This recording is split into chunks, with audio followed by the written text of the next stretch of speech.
loved that, I wanted that, and I needed that. I had belief in myself. These are the two skills that have changed my life, that once you master them, you can achieve anything you want.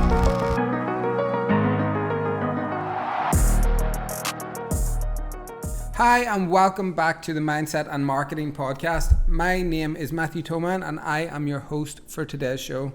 Again, with the Mindset and Marketing Podcast, my guarantee is to give you jargon-free information around everything mindset, and then, which I believe is the most important, but a very close second, is marketing. These are the two skills that have changed my life, that once you master them, you can achieve anything you want. Escape the 9-to-5, get rid of any worries, get rid of any debt worries, because you're able to generate a higher income for yourself, and you'll be able to put yourself in a position that you can work towards and achieve any goal.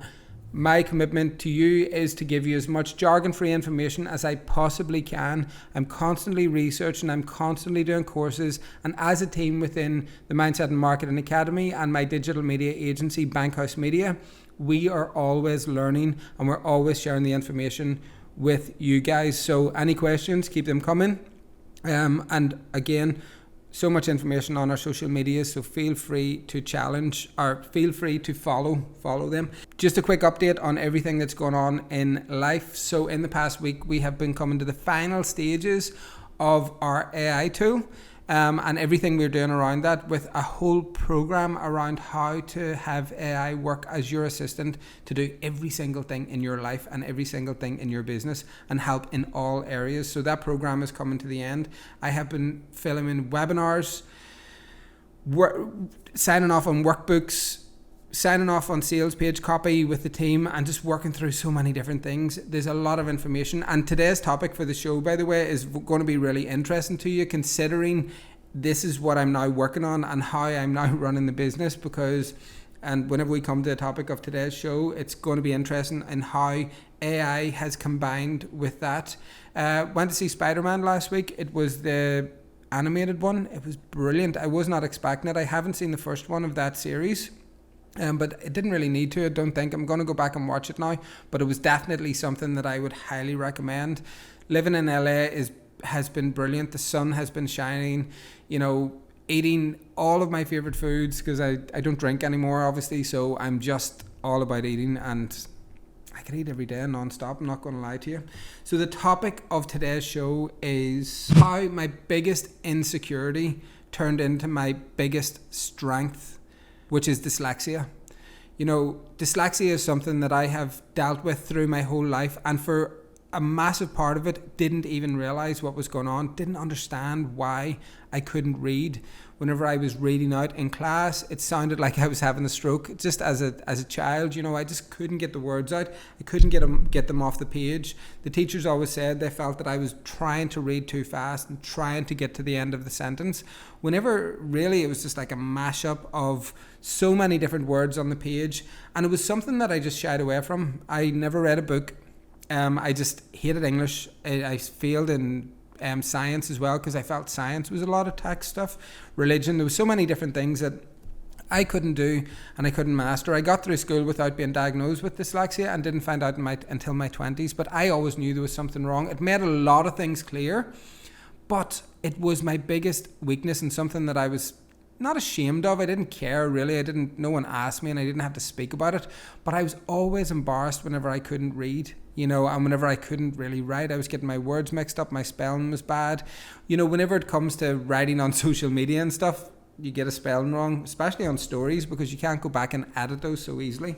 So what I want to talk about today is the new ways that I had to look outside the box and do things slightly differently, that ended up being as a strength rather than a weakness. I'm also going to talk about the power of voice memos. Whenever voice memos came out, totally changed my life, changed my business, and just everything opened up, my whole world opened up. And the third thing I'm going to cover is audiobooks sped everything up. It just changed everything. Now, the one thing that I had, without knowing that I had dyslexia, I had belief in myself. I had belief in like what I wanted to achieve. I was going to be able to do that, and nothing was going to be able to hold me back. At that time, I didn't realize how much I was being held back by not getting information from books, by not being able to read, by not being able to spell certain words whenever I was trying to write an email, or whenever I was trying to get my point across, or how stupid I looked whenever I posted on social media and I had, a spelling mistake on there, and my friends were messaging me and saying, Matthew, there's a spelling mistake in your post. And I'm thinking, God, there. And you think about, I don't think that's a big deal because I don't care really about spelling. But you think about grammar Nazis out there and people who completely judge you of how you spell. And this is back before we were talking about dyslexia and talking about all these different things. We're now dealing with ADHD or dealing with autism or dealing with dyslexia or dealing with whatever it may be. Would we say like an ailment, a crutch, like something that's going to be, people say a disability. I don't look at it that. I look at it as a superpower. I look at it as something that once you learn how to adapt and once you learn how to change and evolve with that, you will start to pick up tools and tips and tricks that is going to push you through faster. I've ended up in the creative space. I've ended up in front of a camera. I even read all week off a teleprompter. Now, there's things that I have to do different. It has to be a certain coloured background. The words have to be written a certain way. I usually have to rewrite the text. I can't do anything with apostrophes like don't. I have to do not, or won't. I have to do will not. There's things that I have to do that normal people would just sail through and they wouldn't even flinch. They wouldn't even know what's going on with it. So with dyslexia, there is other ways of going around it. Whenever I was growing up and I didn't realize that it was happening, and I didn't get diagnosed really until my teens. A lot of people are in my 20s. A lot of people that I went to school with would have known. My best friend still laughs. We both still laugh about it now, about whenever I was reading out in school, and it sounded really bad. I couldn't read, but I was trying to get through. I always used to read the next paragraph. So if the teacher said, Raymond, start from I would jump straight to the next paragraph and start power reading, like taking in all the information as much as possible. And then if somebody else, Peter, take it from that paragraph, I jump to the next one. And if I got caught out, it sounded terrible. And if I was able to get it, I was able to go through it and actually make my way through that paragraph by power reading beforehand, and then going through it. And it was one of the most embarrassing times of my life, But as soon as I got out of school, I knew that I was focusing on a trade and I was never going to need it again. Little did I know that I was going to be working with scripts on sales pages and working with scripts on teleprompters and doing all these different things. But I would not be able to do that if I didn't have all the technology that has came now. The power of voice memos. I use voice memos because I can't text. I can text a bit, and with predictive text now, it's great. But I use voice memos for everybody on Instagram, on WhatsApp. I have done the biggest business deals of my life through a WhatsApp voice memo. I forward that WhatsApp voice memo into the group chat for work, and then they write up the contract. I have signed off on deals, the biggest deals that we've ever had. And how has that happened? How has me not being able to write been my biggest strength? Whenever I had the opportunity and was forced into, the opportunity arose of having voice memos, and then I was forced into using them, I was able to get my personality across. You can get your personality across in a voice memo way more than you can in a text, but because you can write easily and you can communicate through writing and texting, you're going to probably do that more. Whenever voice memos started to come out, my business doubled. I would say I would have to go back and look at the stats, but it probably more than doubled. It has continued to grow because I'm able to get my voice across with my clients. They're speaking directly to me. They understand that what I'm saying to them is, what I truly believe, because they can hear it in my voice whenever it comes through. Now, a lot of people don't use voice memos, especially in America. A lot of people don't even listen to my voice memos whenever I send them. And they say to me openly, we don't listen to your voice memos. Just letting you know, we don't listen to them. And I said, that's okay. And I said, well, I'm dyslexic, so I communicate with them. We either need to pick up the phone and have a chat then. But what has happened, because I was forced into that, I was able to then get my personality across, get onto for understanding, and then people actually get to know you a bit more. They get to know you a bit better. You can get your humor across, you can have a laugh. And especially now, because my voice memos can be long, I think that my saving grace has been that WhatsApp now allows you to like speed it up by 1.5 and 2, because I do think people would be getting tired of saying, okay, I'm sick of listening to these voice memos for like 3 and 4 minutes, even though I try to keep them now under 30 seconds. But that is something that has evolved by accident. I had to use that service because I couldn't communicate what I wanted to without looking stupid and without spelling mistakes. But then by a knock-on effect of that, the people were able to hear my personality, hear what I had to say, and then I generated more business from that. So that is something that was there as well. The next thing is audiobooks. You know, I touched about them briefly there. Sometimes I would have, my business partner would say to me, hey, have you started reading this book yet? And I said, no, I'll download on Audible now.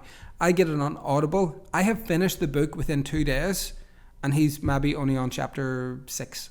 You know, he's a fast reader. But you can't read an audiobook when you're driving to the gym. You can't read an audiobook whenever you're you can't read a book whenever you're driving to the gym. You can't read a book whenever you're in the gym. You can't read a book whenever you're on doing whatever, going for a hike.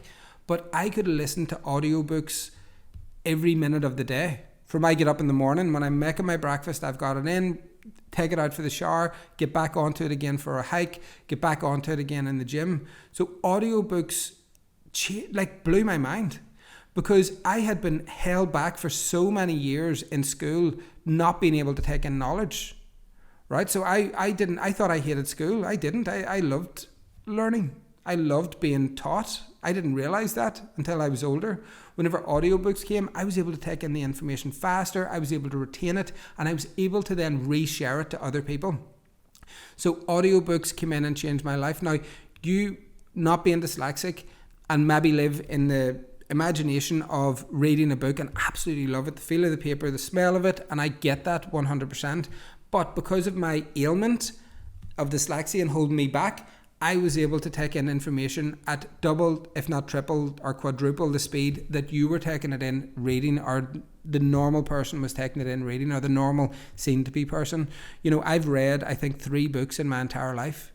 I haven't really. I've read 3 books, but I've took in thousands of hours of books by audiobook, you know, because I can't sit down and read it. So audiobooks is something that, again, you're dyslexic, you are meant to be held back. You know, it's not something that you can change or you can fix, you know, but forces you into being innovative and trying something different. And then you fire through loads and loads and loads and loads and loads of information much faster than what you would if you could read. This is all about being the ailment or something that you feel is something to hold you back ends up becoming a superpower. You know, and this comes in every single thing. Everything at all, everything. I listened to a podcast last week with Tim Ferriss and Arnold Schwarzenegger from a few years back, and it is amazing. He talks about all of the stuff that held him back in his life, but he was able to twist that and make that be his superpower, make that be the reason why people wanted to see him in movies. Everybody said, you're too big, you're never going to make it in Hollywood, you're too muscly, and that ended up being the character that he's made, you know, I would imagine hundreds of millions of ever since, and went on to totally transform his own life and do so many things. So finding ways outside the box of getting around what it is that you are, what it is that you're working towards, or what it is, anything that's holding you back, you know, finding other ways and thinking, well, I'm not going to stop. I'm still going to do that. I still want to achieve my goal, but how do I do it? That's going to change slightly. And that is something that I would advise everybody to sort of do, keeping looking outside the box, but understanding and falling in love with your flaws. You know, what is it that you don't like? What is it you don't like about your physique? What is you don't like about your work? What is you don't like about your relationship? Like being honest with those and saying, okay, well, this is something that I feel is holding me back right now. Let's identify what that is and see how I can get around that, or how I can fix that, or how I can think outside the box. You know, how can I change you know, my job? How can I shake up things within my relationship? How can I change my fitness plan, my diet, to achieve the body that I want to do or want to have? So how do you go through all of those things? It's like fully understanding like what you classify as your biggest weakness. You know, identifying that and understanding, okay, well, I think this is a massive weakness for me, but I think it's something that I can work with, that I can build around, that I can say, okay, well, we've got a bit of a weakness here. What is the roadmap to getting that fixed? You know, what is the other ways that I can do? Because your goals are going to constantly change and evolve, and you don't want anything stopping you from getting there, you know. And this is why everybody's saying right now that they're scared of AI. I look at AI as another string to my superpower, you know, bow. You know, voice memos, audio books, the way that it text to voice. You can just read your emails now. You can read your text messages, even with different colors on a background of an iPad. You can really start to read with dyslexia. Whenever it's like black and yellow, I can fly through all the trainings because I get all of them built with a black background and yellow text. I can fly through them. I don't know why, but it's something that I've really seen that's worked. And now AI brings all of that to a new level. AI can now recommend books for me, recommend what podcasts to listen to within, and it starts to learn. And yeah, okay, people are going to be saying that scares me a bit, and I get it. You know, it's unknown, but so was Google, so was like Facebook tracking, so was like all these things that are set out to scare us. We're being tracked, we're being watched, the CCTV footage everywhere. It's all happening. You know, it's not changing. It's not going to digress. It's not going to go backwards. So it's about using these tools to help you, you know, focusing on your own goals, keeping in your own lane. Try not to get involved in the conversations too much about the negative things of like what the badness that these things are going to bring, and focus on the good and focus how it can help to change your life and your family's life, you know, because that is something that's all we want to do here. We want to have like better lives for ourselves, set out to achieve our goals, and really that is it. Couple of questions came in on Instagram and on our DM, so I just want to jump into them. Does goal setting work? Very simple, very easily. Yes, it does. I wouldn't be sitting here in LA right now in our studio filming this podcast if goal setting didn't work, because this was a goal of mine at one time, about probably 10 years ago, I don't know, but I've been back and forth from LA over the past 10 years, but every single thing that I've achieved in my life started off as a goal. One thing that did happen to me actually that I think you could probably learn from is I found myself a bit agitated, complacent, a bit bored, watching more on Netflix than what I normally was. Didn't have the motivation to go to the gym, didn't have the motivation to get up. This is recently. And I sort of started to look at my goals, and I realized I had achieved 90% of them. I'd achieved most of my big goals, right? Where I wanted to live, who I wanted to be surrounded by, the lifestyle that I wanted to have. And I realized, and I'm in the process of doing this right now, I'm rewriting all of my goals to where I want to be in the next decade. You know, 30 to 40 was a big year, big 10 years. You know, they say, you know, 12 months is hard to achieve your goals. Whenever you actually can put into 10 years, that's whenever you can really make a mark. And now I'm rewriting everything for the next 10. So always make sure to check in and make sure that your goals are big enough for you to work towards. Now, I'm happy with everything that I had. I love my lifestyle, and I'm really content. I don't really want to be content. You know, I want to be challenged. I want to be always growing. I want to be always learning. And it's not about having, you know, always focusing on having more money. It's more focusing about just being challenged, you know, and how many more people can you help and things like that. So even whenever you do set goals and you start to achieve them, make sure you check in and you say, okay, how do I make sure that I'm constantly growing towards other goals? Because I'm pretty much, I would classify my mindset as being up there, and even this happens with me as well. You know, I'm very aware of my mindset. I'm very aware of gratitude and being grateful about things. But even this happened to me recently, and I was thinking, well, I've got a bit complacent. Why am I bored? Why do I feel bored? Why do I not feel challenged? And even at that, I was still really busy and still working towards loads of things. But I'm setting a whole new level right now, and it's something that's really exciting. Actually, I'm really looking forward to doing it. Any meditation suggestions? That's just people were talking about meditation, because in the Evolution of Success, our movie, one of the steps in is meditation. I don't meditate as much as I used to. I did meditate a lot back in the day. I always used Joe Dispenza. It's one of the best people that has ever been there for meditation. He's been absolutely brilliant. Like, I've just been blown away by, you know, the difference that he's made. He's got a morning meditation and an evening meditation. And I know some friends who've worked with him in the past actually worked with his business, and I'd love to go to one of his live events. I'm not meditating as much, but that's because I sort of, maybe whenever I'm starting to set these new goals and work towards the next decade of my life, then that's definitely something that I'm probably going to get into more. And then look, a lot of people, whenever we shared the other day about having our AI product coming out, there is some negativity around it, because of the uncertainty. And I get that, a lot of questions, people sharing a few podcasts with me, sharing their thoughts. I totally understand. And I think that everything that they're saying is right. But I think that on another level, on another version of that, there's so much positive stuff to come out of it. And it's just really making sure that it serves you. A lot of people are saying they're going to lose their jobs because AI is going to come in. Whenever you're going to an airport, you self-check-in. Everybody probably has used a self-check-in for an airport. We're going to your flight. If you've went to like a grocery store, you've probably went to a self-checkout at the checkouts. You're already taking people's jobs by using these things. Do you know what I mean? People, you can't be on the part where you're going to lose your job. You got to be on the part where, how can I use this tool to benefit my business, to bring me more clients, to help more people?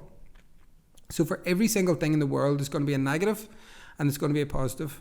I always try to look for what is the positives here. How can I have this benefit my business? How can I help my clients more? How can I do that? And that is what I would suggest for you to do.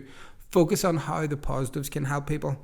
My uncle was saying that, he doesn't feel from his time that there was any jobs that have been completely made redundant. And I said, whenever you were around in our hometown, there was people that used horses. And he said, yeah, there was. I said, what about the blacksmith that had to shoe the horses? They're not needed anymore. He said, that's different. I said, no, it's not. The world evolves. It all moves forward. You got to move with it. You got to make sure that you're on top of it. You got to make sure that you're using these tools and these things to benefit you. So that's what I would suggest doing. Once our tool is out, you can have a look at it. It's going to be a free training around it anyway for anybody to have a look. But it is something that is going to benefit you. Again, thank you so much if you got to this part of the podcast. My goal is to always give as much jargon-free information as possible where you can learn and move forward and achieve all the goals that you set out to. So thank you so much for listening, and I will see you on the next one.